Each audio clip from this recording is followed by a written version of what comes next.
دعوت عام اور سند رسالت۔ مکہ میں کوئی اعلان عام کرنے کے لیے جب کوئی جگہ چنتا تو خانہ خدا کے گرد گرد پہاڑوں میں سے کسی پہاڑ پہ چڑھ جایا کرتا اور حرم کعبہ میں موجود لوگوں کو اپنی طرف پکار پکار کے بلانے لگتا۔ آقا صلی اللہ علیہ وآلہ وسلم نے خانہ کعبہ سے کوئی 100 گز دور صفا کی پہاڑی چنی۔ یہ وہی مقام تھا جہاں سے کبھی سیدہ حاجرہ علیہ السلام نے اپنے شیر خوار پیاسے بیٹے اسماعیل علیہ السلام کے لیے پانی کی تلاش میں کعبے کی دوسری سمت قریب کی پہاڑی مروہ کی طرف بھاگنا شروع کیا تھا۔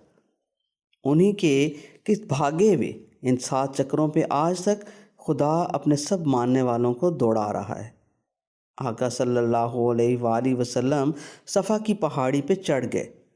لوگوں کو اپنی طرف متوجہ کرنے کے لیے رواج تھا کہ پکارنے والا اپنے حسب نسب کے سلسلے میں چمکتے ستارے لوگوں کو گنوانے لگتا، اپنے آباء و اجداد کے کارناموں کو بتا کے توجہ حاصل کرتا۔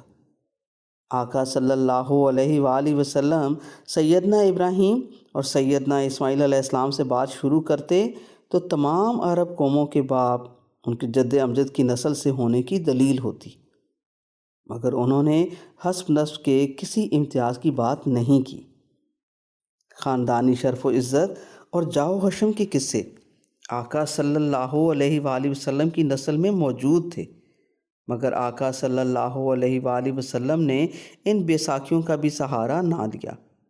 اپنی ذاتی علمی برتری، تدبر اور شاعرانہ حسن کلام کا بھی لوگ استعمال کرتے تھے۔ آقا صلی اللہ علیہ وآلہ وسلم نے کعبہ کی تعمیر نو کے وقت قریش کے ایک سنگین جھگڑے کو اپنی بصیرت اور حسن تدبر سے احسن طریقے سے نمٹایا تھا۔ اور بھی بہت واقعے تھے جب مکہ کے لوگ آقا صلی اللہ علیہ وآلہ وسلم کی ذہانت اور فراست کے قائل ہو چکے تھے، مگر آقا صلی اللہ علیہ وآلہ وسلم نے ایسی کسی بات کی طرف اشارہ نہ کیا۔ لوگ جسمانی حسن و وقار کا بھی روپ ڈالا کرتے تھے۔ آقا صلی اللہ علیہ وآلہ وسلم سر سے پاؤں تک حسن مجسم تھے، مگر یہ بات بھی ان کی کسی بات کی دلیل نہ ہونے والی تھی۔ انہوں نے کیسا لباس پہن رکھا ہے، کیسا سرکار کا حلیہ مبارک ہے، یہ بھی مکہ کے لوگوں میں کوئی شان امتیاز نہ تھا۔ مکہ کے سبھی لوگ ویسے ہی پیرہن اور اسی طرح کے حلیوں میں پھرا کرتے تھے۔ آقا صلی اللہ علیہ وآلہ وسلم کا پیغام تو اس دن الوہی مقدس پیغام تھا، جو لوگوں کو اپنی ذات کی طرف نہیں، خدا کی وحدانیت کی طرف بلانے والا تھا۔ خدا کی طرف بلانے والوں نے بھی اس سے پہلے کئی اور طرح کے سہارے لیے تھے۔ موسیٰ علیہ السلام کو جب لوگوں کو خدا کی طرف بلانے کا حکم ہوا تو انہوں نے خدا کی طرف سے دی ہوئی طاقتوں کو لوگوں کو دکھا کے اپنی نبوت اور رسالت کی سند دی۔ کہا، لوگو دیکھو یہ لاٹھی ہے، زمین پہ رکھی تو وہ سانپ بن کے سرسرانے لگی، اور جادوگر نے اپنی رسیوں سے جو سپولے بنا کے دکھانے کا ڈھونگ رچایا تھا وہ سانپ سب کو کھا گیا۔ سیدنا موسیٰ علیہ السلام نے اپنی بغل میں اپنا ہاتھ رکھ کے نکالا تو وہ چاند کی طرح چمک رہا تھا۔ لوگوں کی آنکھیں خیرہ ہو گئیں۔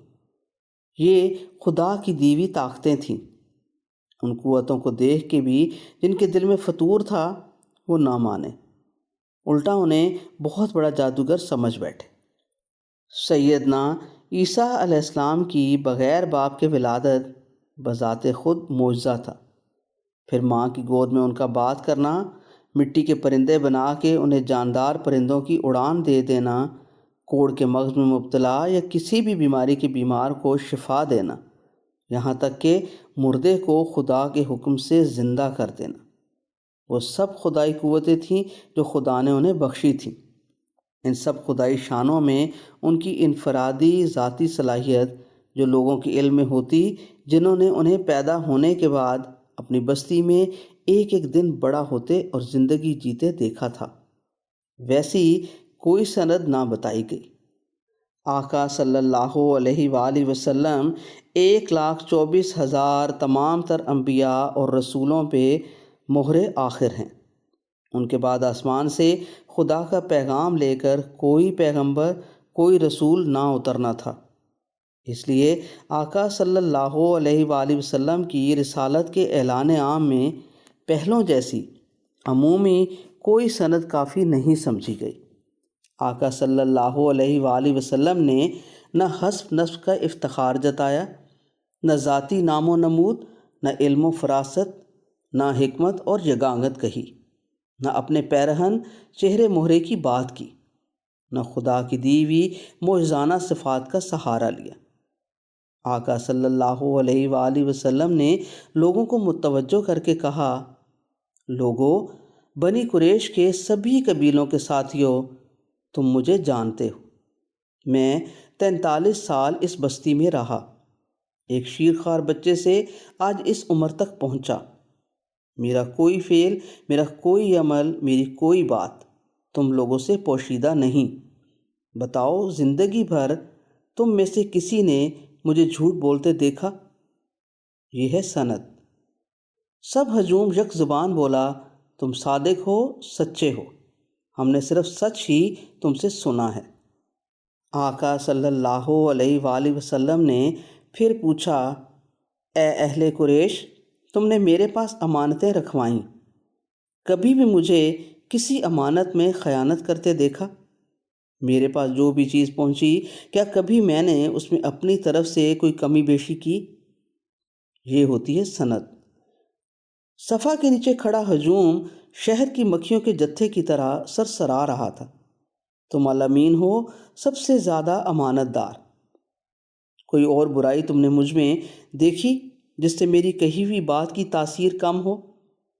نہیں، تم سراپا صدق و سچائی، حق گوئی، مروت، عدل و احسان اور امانت داری کی اعلیٰ ترین قدروں کے امین ہو۔ تم سچے ہو، یکتا ہو۔ آقا صلی اللہ علیہ وآلہ وسلم نے پوچھا، میں جو بھی کہوں گا تم مانو گے؟ جی مانیں گے، تم نے ہمیشہ صحیح کہا۔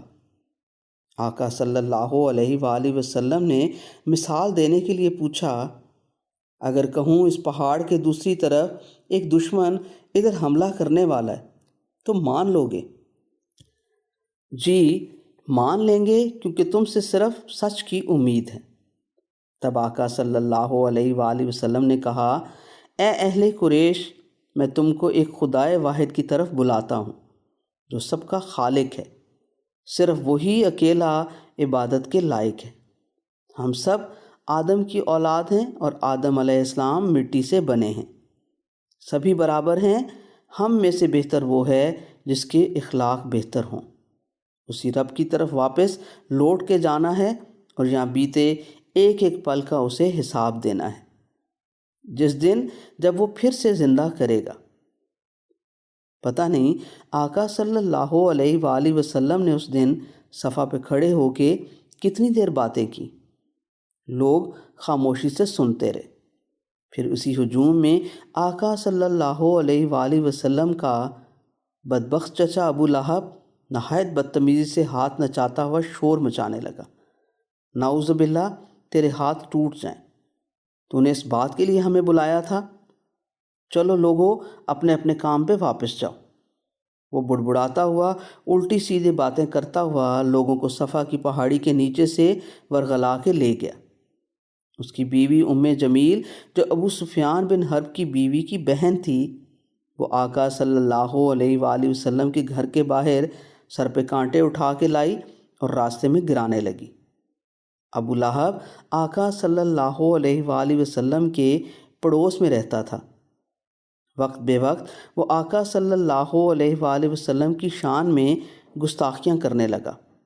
آقا صلی اللہ علیہ وآلہ وسلم نے ابو لہب کی دی ہوئی کسی گالی کا کوئی جواب نہ دیا، مگر آقا صلی اللہ علیہ وآلہ وسلم کا رب اپنے محبوب کی شان میں کی گئی کوئی گستاخی کیسے برداشت کرتا؟